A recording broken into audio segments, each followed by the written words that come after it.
And there's 1 metre of sugar cane for 1 teaspoon of sugar. And Coca-Cola has 10 teaspoons of sugar. What's that, 10 metres of sugar cane? No wonder it's also called a highly addictive drug.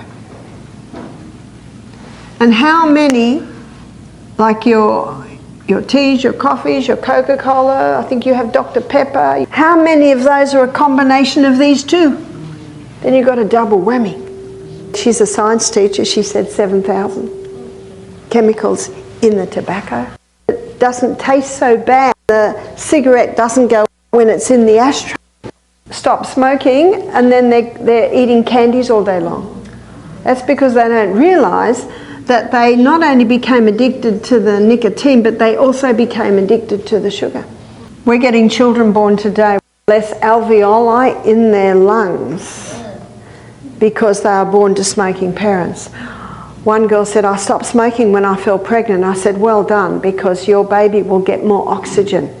But the problem is the damage was done to the DNA before you even conceived.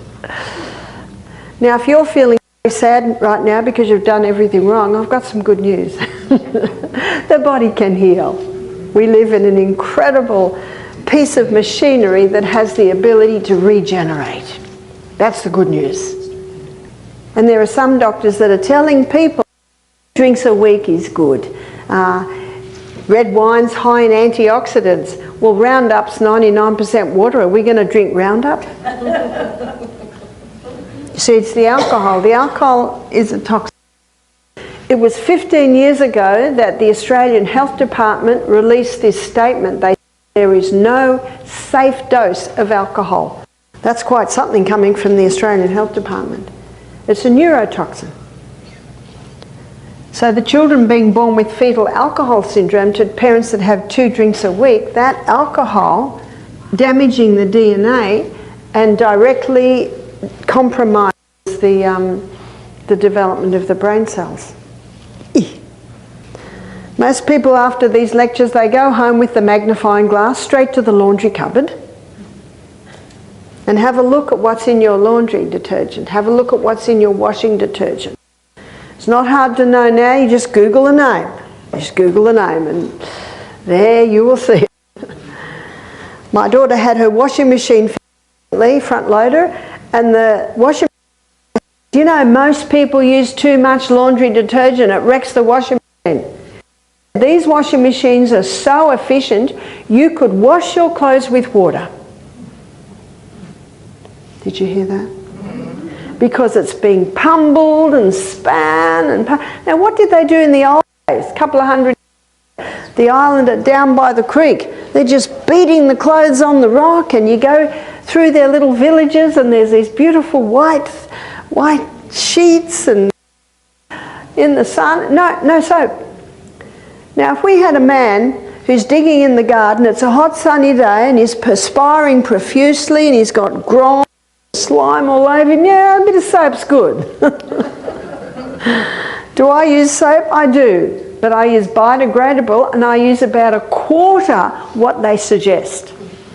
So even though your biodegradable detergents are more expensive, the good news is you only need about a quarter of what they say. So please, seriously assess exposure, little by little, like the dripping taps on a stone. One man who attended our program, he said, I wash his big orange beard, orange curly hair. He said, I wash my hair, my body, my clothes, sodium bicarbonate. He said, I can buy 20 kilos for $20. That's cheap. Washing powder that you buy, do you know it's mostly sodium bicarbonate? And if you want them to smell nice, just put drops of lavender essential oil in. And when you're cleaning your bathroom, sodium bicarbonate. White vinegar's pretty good too, and if you want it to be really potent, mix them together, you get a fizzer. So you can save a lot of money by eliminating the chemicals out of your home. One lady said to my daughter, she's very, very sick. I said, what's happened?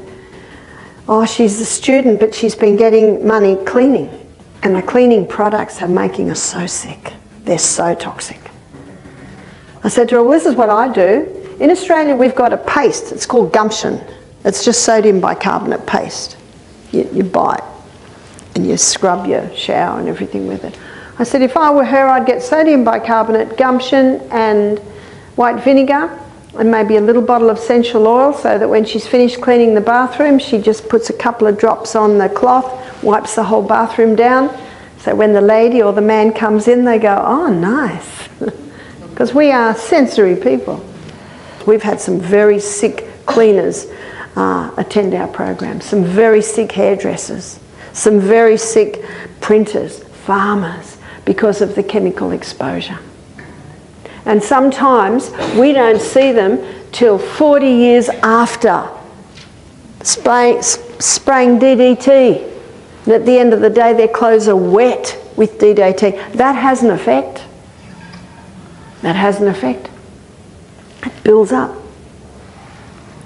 The biggest chemical company in the world, do you know what its name is?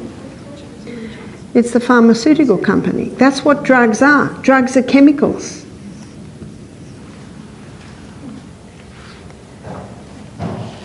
There are some drugs that can be stopped immediately. There are some drugs that have to be eased off, especially your mind-altering medication, as in panic attack and depression, and cortisone, your steroid drugs. They must not be stopped. They have to be eased off. But once you start giving the body the right conditions, and it starts to get strong, and it starts to work a little bit better, then the medication can be eased off.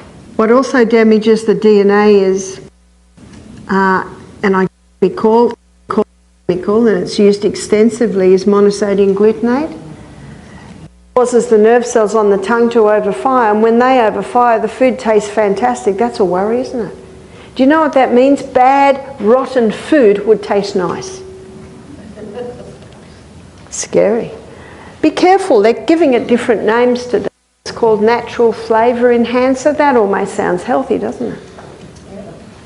That's why I saw a lady in the supermarket one day, and she had a big wire around her neck and a magnifying glass this big. She's looking at everything. And don't you just about have to have that? Because the print that actually tells exactly what's in it is often so small. Why do they make it so small? They don't want you to know what's in it. I gave a 2-little word called if. The body will heal itself if you give it the right conditions. And there are some things must stop. And the 1-letter word is I. I am the one that chooses what goes into my body and what does not go into my body. God's government is a government of freedom, and freedom is based on free choice. No thank you. Always smile. No thank you. Because it's our God-given right to choose what we do and what we don't do with our body. And if someone says to me, but I love my coffee, I say, okay, because it's their right. I show them what it does, and most people say, I think I'm going to ease off my coffee because of what it's doing. But you can imagine by what I've just told you that when you're eating food that's organic, that's been well grown, that is high in minerals, you don't need to reach for the artificial flavours. People reach for the artificial flavours because the food's so boring, because it's so devitalised, it's got no flavour. Mould. Mould has the ability to splice into the DNA, and you see it happening in nature. You see the lichen growing on the trees. Mould is a toxic poison. In the Bible, what the Bible says about mould, it says if the house is mouldy, the house has to be destroyed. If the cloth has mould in it, it has to be burnt. This is toxic stuff. As you can see, genetics may load the gun, but it's lifestyle that pulls the trigger. My mother did not know that everything she was doing was contributing to her arthritis. She never drank water. She drank lots of cups of tea. She had headache tablets every day. I'm the eldest daughter. I used to have to go down and buy her headache tablets for her. And she loved sugar. And she ate a lot of meat. And I now look at what my mum did and realise, in ignorance, absolutely, she was doing everything to contribute to that inflammatory condition in her body. And then some stress happened and she internalised it and it